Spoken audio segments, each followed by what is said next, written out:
O Espiritismo desvenda os grandes enigmas da vida. De onde venho? Para onde vou? O que acontece após a morte?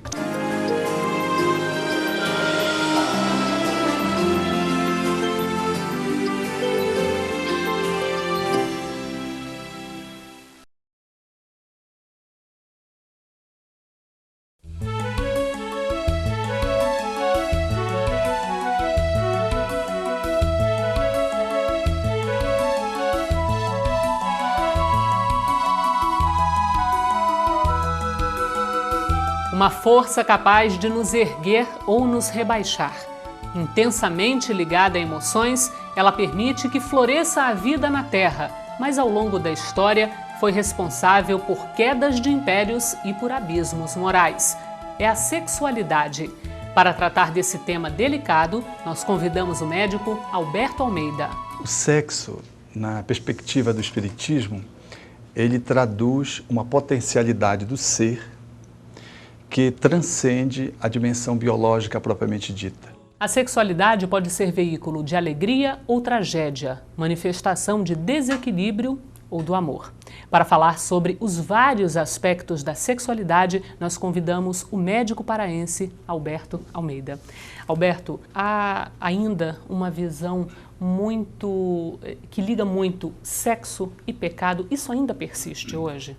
Penso que nós vivemos um momento de transição, onde tínhamos uma percepção de uma sexualidade, de uma visão dogmática, teológica, que igualava o sexo a pecado, deveria ser perseguido, algo demoníaco, que deveria ser rejeitado, sujo. E depois, notadamente no final do século passado, portanto, década de 70 em diante, com o advento da popularização da psicologia, da visão psicológica, eu acho que se conseguiu romper esses tabus. E a sociedade, então, ganhou um novo espaço para analisar a sexualidade. E aí nós caminhamos num outro direcionamento e talvez polarizamos no sentido oposto. O sexo passou de pecaminoso a uma máquina de prazer, de obscuro que ele era, ele passou a ser colocado numa evidência vulgar, de reprimido ele passou, e perseguido ele passou a ser estimulado de uma forma indevida, do não ele passou para o abuso. Então, porque ele ficou a serviço da sociedade de consumo, que explorou o sexo e como se rompe com o extremo. Quando se rompe com alguma coisa que está muito polarizada, a tendência é ir para outra polarização. Então nós vivemos hoje um momento de escrachamento dessa ruptura do sexo tabu com a presença de uma visão de uma sexualidade que está posta quase que como uma iguaria que você deve consumir a cada esquina. E há consequências espirituais para esse tipo de situação? Naturalmente, porque as nossas conexões espirituais, elas se fazem em função das nossas escolhas. E quando a sociedade ela estimula muito a sexualidade, ela sexualiza e genitaliza, porque o sexo que é posto, ele está muito genitalizado, é um sexo da cintura para baixo. É um sexo que explora o erotismo apenas no sentido do prazer, e de um prazer que se inclina à pornofonia, à pornografia. Então, esse sexo, ele abre espaços no psiquismo do ser que aciona esse inconsciente do ser e, de alguma forma, mobiliza lembranças internas que se afloram, que são estimuladas, e o ser faz conexões espirituais desse mesmo nível, o que estimula, às vezes, atitudes trágicas, né? Violências sexuais, abusos, que se dão graças a essa superestimulação da sexualidade, desenquadrada de uma perspectiva mais global, mais inteira. Não um sexo como fazendo parte da vida, como o meio, mas o sexo como o fim, um sexo como alguma coisa descartável. Você falava há pouco sobre o sexo como uma espécie de mercadoria, e nós temos uma pergunta aqui da Thalita, uma pergunta feita por e-mail, ela não diz de onde. Ela diz o seguinte: gostaria de saber como a doutrina espírita vê a prostituição, mesmo que em caso de necessidade financeira. A prostituição, não acredito que uma pessoa possa experimentar a felicidade vivendo a prostituição. A situação, a contingência financeira, ela revela mais esse corte de natureza social que inclina as pessoas para, como estratégia de sobrevivência, comercializar o sexo. E isso é uma estratégia. Eu acho que isso aí é uma marca nossa ainda social. Ao lado disso, entretanto, tem a prostituição, que não está comercializada enquanto profissão, mas que existe quando da juventude, dos adultos, onde hoje vivemos um momento de muita carência, de muita solidão, de muito abandono.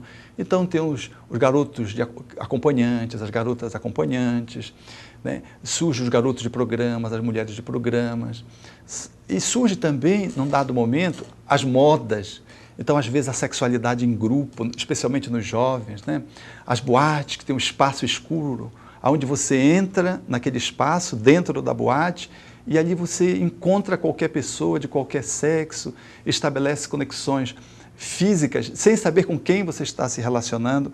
Penso que esse inclinamento, ele fala de uma falência da amorosidade, do sentimento. Eu acho que as pessoas procuram a si mesma, elas se procuram, e a prostituição, seja profissionalizada ou não, ela vem ocupando esse vazio pateticamente, porque isso não dá conta de atender essa sede humana. O que determina aí mais angústia, mais depressão, mais doenças psiquiátricas, né? Mais dramas passionais. Então eu penso que nós vivemos um momento delicado do ponto de vista da sexualidade, que está super exposta. Qualquer produto você, para vender, tem que acionar alguém dentro de um encaixe naturalmente de natureza erótica para vender o produto. Como nós vivemos uma repressão muito grande, houve essa liberação, então há um processo deseducativo, a não informação e a não formação. Os princípios, eles estão muito escassos para orientar as pessoas.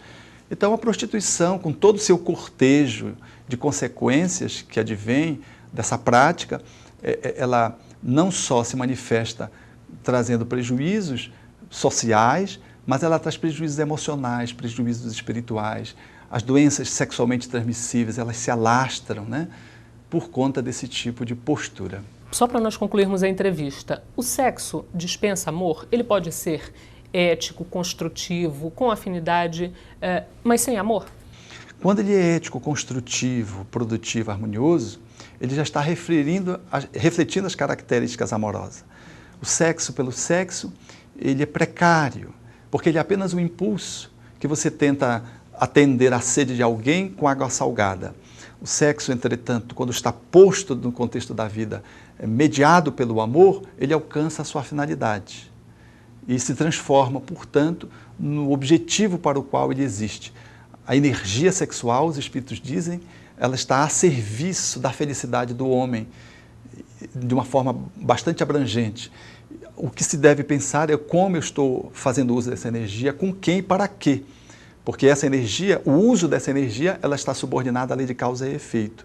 Logo, se eu estou vivendo a amorização e se o sexo ele é responsável, ele fica a serviço não só do ser, mas do outro, bem como ele fica a serviço da humanidade, porque ele está posto em toda a ação do homem de uma forma construtiva, harmoniosa, seja quando ele está conjugado, seja ele vivendo a ausência da cópula, da vinculação sexual, porque ele mantém essa energia, ele polariza essa energia para outras formas criativas, como fez Jesus, porque usava a sua energia sexual orientada para a sua capacidade de amar e transformou a humanidade num grande espaço de vida por tudo quanto ele construiu com a sua energia criativa amorosa. Alberto, muito obrigada pela sua entrevista.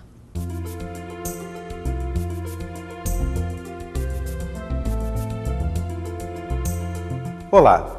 A literatura espírita sobre a sexualidade é bastante vasta.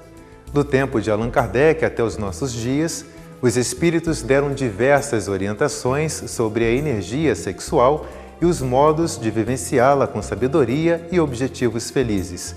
Temas como sexo dos espíritos, aborto e lei de reprodução você encontra em O Livro dos Espíritos. As consequências do sexo desequilibrado são o tema do romance Sexo e Destino, ditado pelo espírito André Luiz ao médium Chico Xavier. Em Sexo e Obsessão, o espírito Manuel Filomeno de Miranda explica a razão espiritual da fixação coletiva em torno do sexo. E no livro Vida e Sexo, também psicografado por Chico Xavier, o Espírito Emmanuel convida a diversas reflexões sobre temas ligados à sexualidade. São abordagens novas, profundas e que nos mostram que a visão espírita do sexo nada tem de preconceituosa. Ao contrário, é cheia de plenitude e harmonia.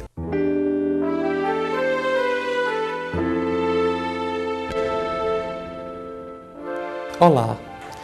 O Ivan dos Santos Ferreira nos envia da cidade de Lavras, em Minas Gerais, a seguinte questão: quais os malefícios que a pornografia nos causa quando fazemos uso dela? E quais os fatores espirituais que interferem neste processo? Caro Ivan, a pornografia, caracterizada como um estímulo externo aos nossos elementos, às vezes visuais, a estímulos no campo da sexualidade, que nos vêm através de visões, através de imaginações, como qualquer outro tipo de viciação, causa no indivíduo uma dependência psicológica, porque este passa a acostumar-se com a natureza dos estímulos para ter uma resposta adequada.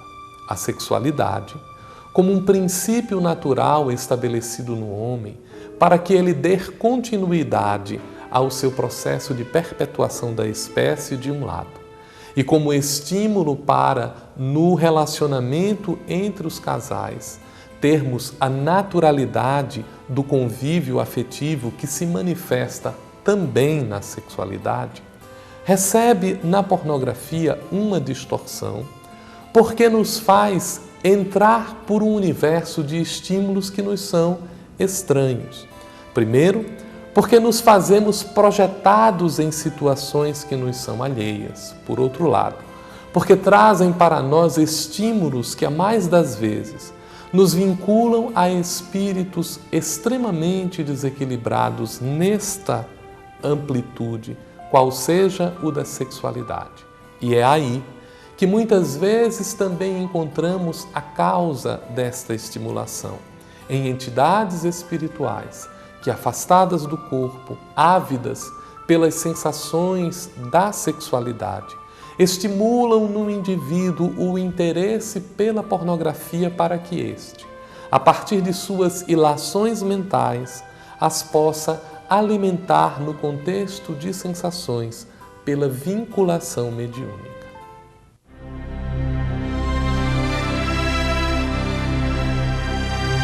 Amarás al Señor tu Dios de todo tu corazón, de toda tu alma y de todo tu espíritu. Ese es el mayor y primer mandamiento. Y aquí está el segundo, que es semejante al primero: amarás a tu prójimo como a ti mismo. Toda la ley y todos los profetas se hallan contenidos en estos dos mandamientos. Amar a Dios es una de las cosas más profundas que los espíritus debemos de hacer. Mas amar a nuestro prójimo lleva consigo hacer las dos actitudes. No podemos solo amar a Dios ni solo amar al hombre. Tiene que ser de la misma manera. Eso en la doctrina kardeciana está muy bien establecido y que es la brújula de todos nosotros los que amamos esta bella doctrina. Es sobre la caridad y sin la caridad no hay salvación. Tenemos que trabajar en todos los lugares del mundo, en todos los idiomas, bajo esta bandera que hará realmente el éxito de nuestra doutrina. O programa de hoje está terminando.